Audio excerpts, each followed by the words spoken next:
Welcome to Celebrity Died News, where we honor the iconic actors and celebrities who've left their mark on the entertainment world. In each video, we reflect on the lives, careers, and legacies of the American stars we've lost, highlighting their contributions and the impact they had on the industry. Join us as we celebrate their unforgettable journeys and the lasting memories they've left behind. Make sure to subscribe and hit the bell for updates on our latest tributes. Alice Stewart, CNN political commentator and veteran GOP strategist, dies at 58.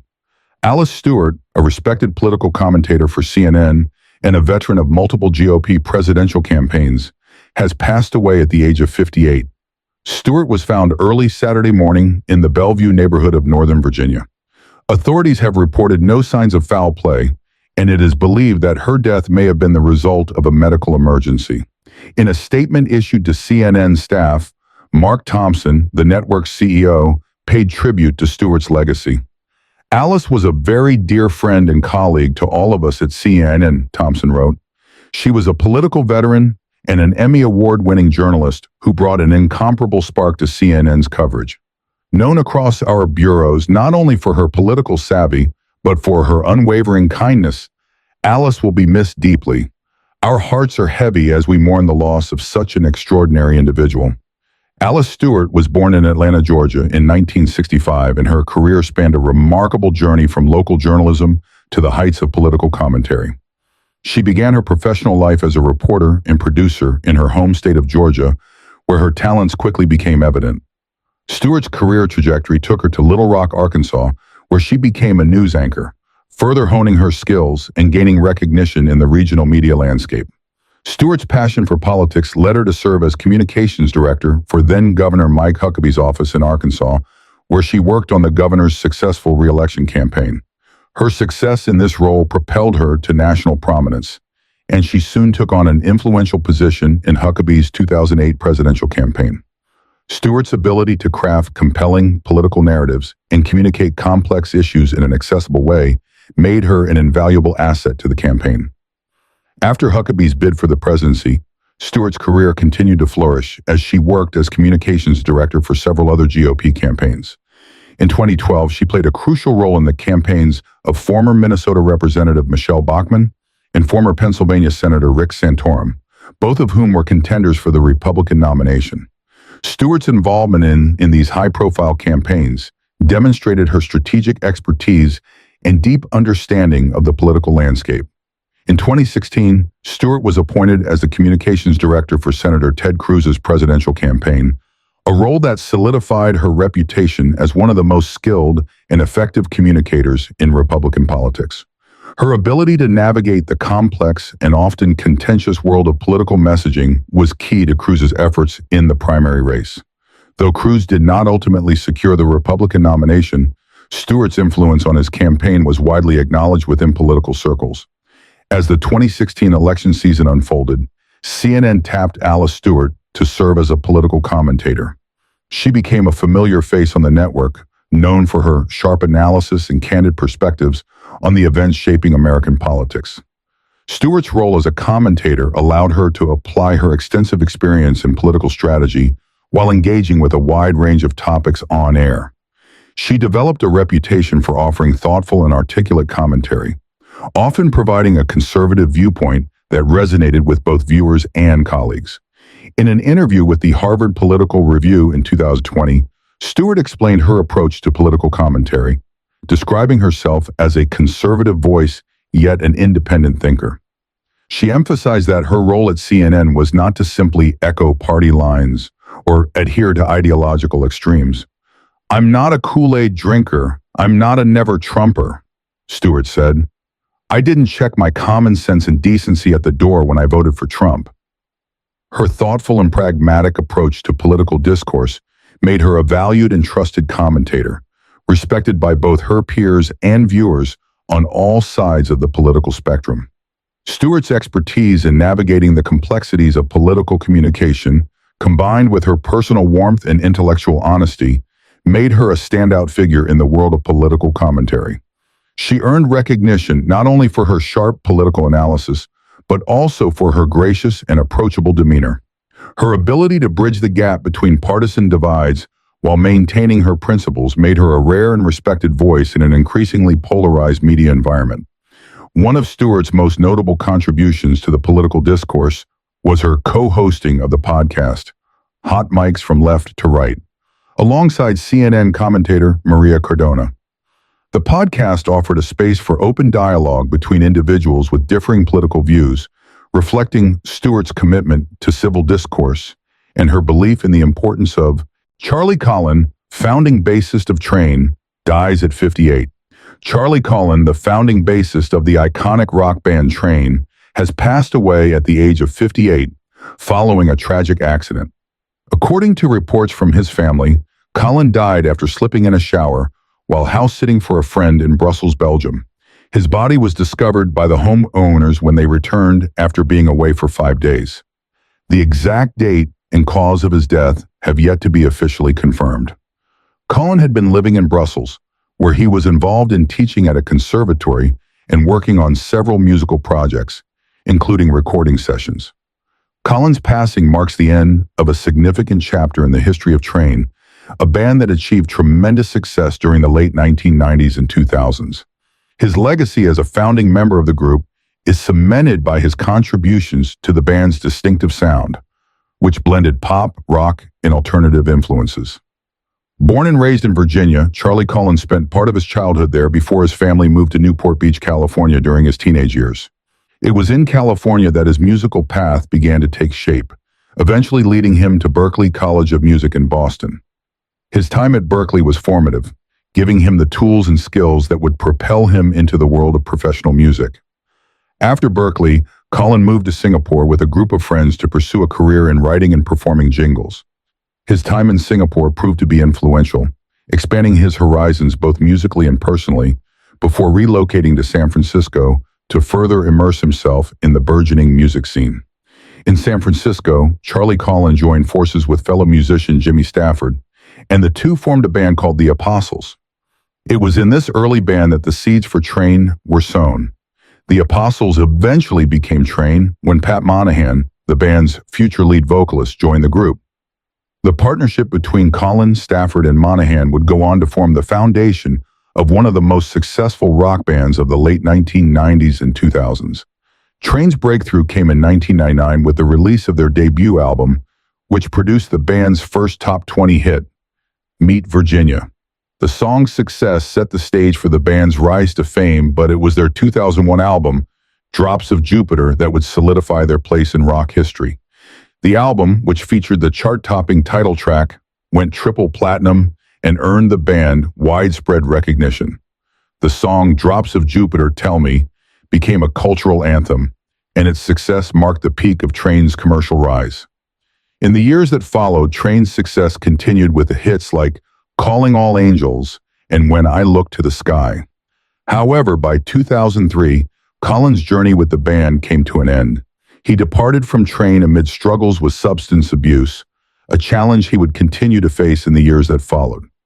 In a 2017 interview with NBC News, Pat Monahan reflected on Collen's struggles, describing him as an incredible bass player who was in a lot of pain during his time with the band.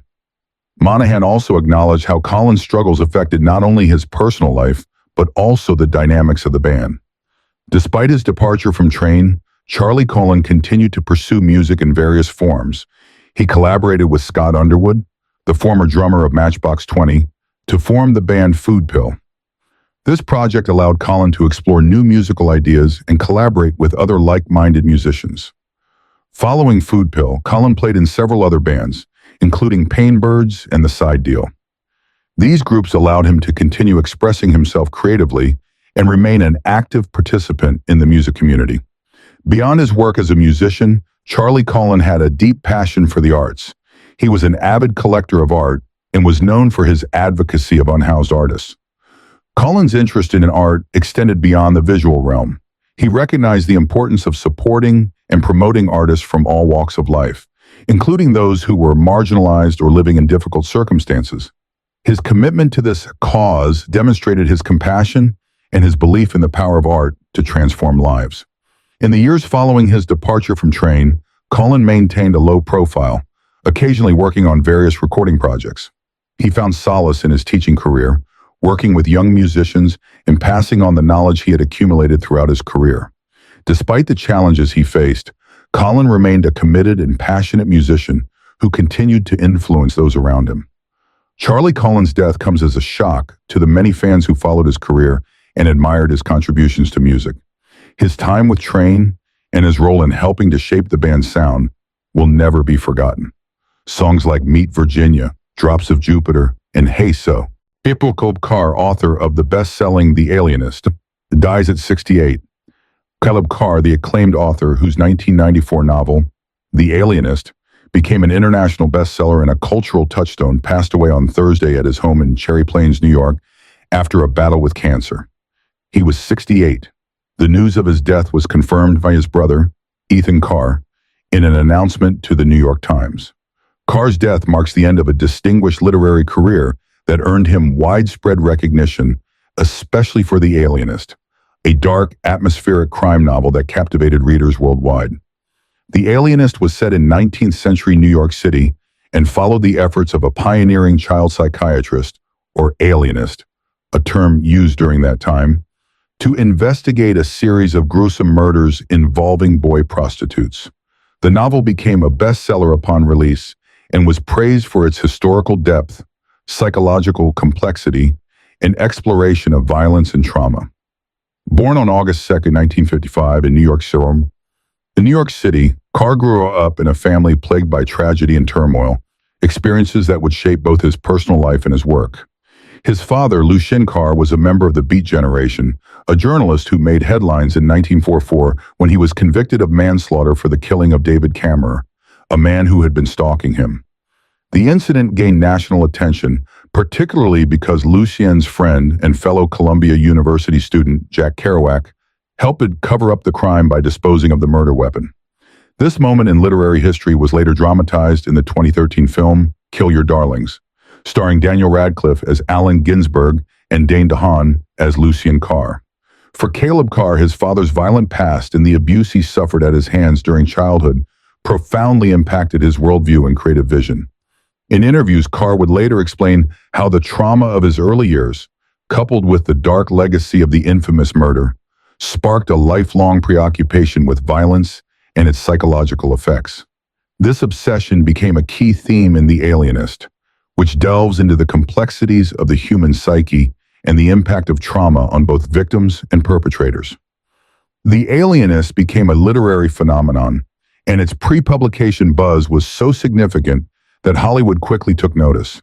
In a rare move, producer Scott Rudin purchased the film rights for a reported $500,000, and Paramount Pictures came on board to help develop the project. Despite the involvement of prominent figures such as director Curtis Hanson and playwright David Henry Hwang, the film adaptation ultimately stalled and was never completed. Over a decade later, in 2018, TNT adapted the novel into a 10-episode limited series, starring Daniel Bruhl, Luke Evans, and Dakota Fanning. The series received critical acclaim for its strong performances and faithfulness to Carr's original vision, leading to a second season in 2020 based on Carr's 1997 sequel, The Angel of Darkness.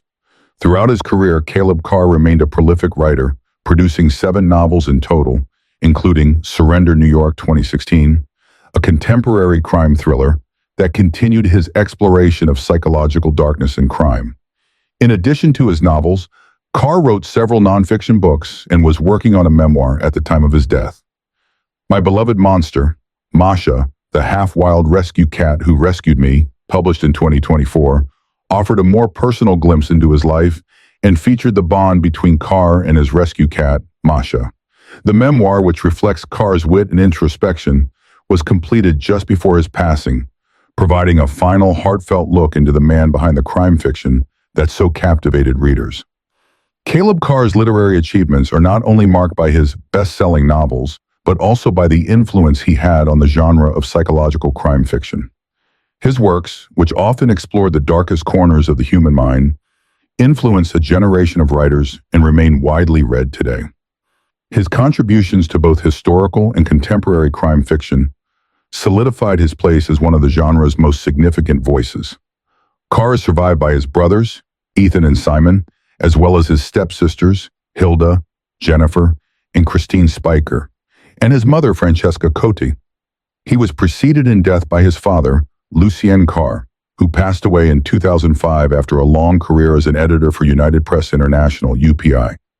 Lucien Carr's troubled past, particularly his conviction for the 1944 killing of his stalker, would cast a long shadow over Caleb's life.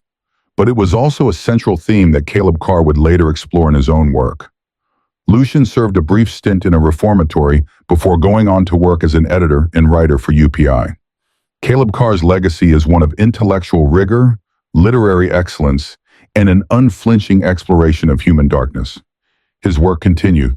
Darryl Hickman, actor in The Grapes of Wrath and Leave Her to Heaven, dies at 92. Darryl Hickman, the beloved actor best known for his roles in classic films such as The Grapes of Wrath and Leave Her to Heaven, passed away on Wednesday, May 22nd at the age of 92. His family confirmed the news, though the cause of death was not disclosed. Hickman was a familiar face to moviegoers during the golden age of Hollywood, with a career that spanned more than 4 decades. He appeared in over 40 films, earning recognition for his roles in both major studio productions and smaller projects. As a contract player at Paramount Pictures and Metro-Goldwyn-Mayer, MGM, Hickman found himself working alongside some of the biggest names in Hollywood at a time when the film industry was at its peak. Born on July 28, 1931 in Hollywood, California, Hickman's early life was immersed in the world of entertainment. He was discovered by a dance school director, which led to his signing with Paramount Pictures. His first film role came in 1937 when he was just 6 years old, playing the young son of Ronald Colman in The Prisoner of Zenda. From there, he went on to build a successful career, becoming one of the most recognizable child actors of his time. Perhaps Hickman's most iconic role came in 1940 when he portrayed Winfield Joad, the youngest member of the Joad family, in John Ford's adaptation of The Grapes of Wrath. The film, based on John Steinbeck's Pulitzer Prize-winning novel, follows the Joad family as they struggle through the hardships of the Dust Bowl in the Great Depression. Hickman's portrayal of Winfield added an emotional depth to the film, which became a critical and commercial success. Ford's adaptation is still regarded as one of the greatest films in American cinema, and Hickman's performance remains a key part of its enduring legacy. Following his success in The Grapes of Wrath, Hickman continued to find work in a variety of films, often playing roles that showcased his ability to portray complex, sympathetic characters. In 1946, he played the younger version of Van Heflin's character in the noir thriller The Strange Love of Martha Ivers. The film, a dark tale of betrayal and obsession, was a departure from Hickman's earlier roles, but demonstrated his versatility as an actor. In 1990, Hickman starred in Leave Her to Heaven, a psychological thriller directed by John M. Stahl. In the film, Hickman portrayed Danny, a young boy who has contracted polio and is taken in by his brother Richard, played by Cornell Wilde, and Richard's wife Ellen, played by Gene Tierney. The film's plot takes a dark turn when Ellen, consumed by jealousy of her husband's affection for the boy, drowns Danny in a lake. The role was one of Hickman's most memorable, as it combined both the vulnerability of his character with the chilling, manipulative nature of Tierney's performance. Despite his early success, Hickman's career slowed as he transitioned into adulthood. By the early 1950s, the roles he was offered began to dwindle, and in 1951, he made the surprising decision to briefly retire from acting and enter a monastery. His time in the monastery was short-lived, however, as he returned to Hollywood just a few months later, eager to continue his acting career. In the years that followed, Hickman took on a variety of supporting roles in both film and television.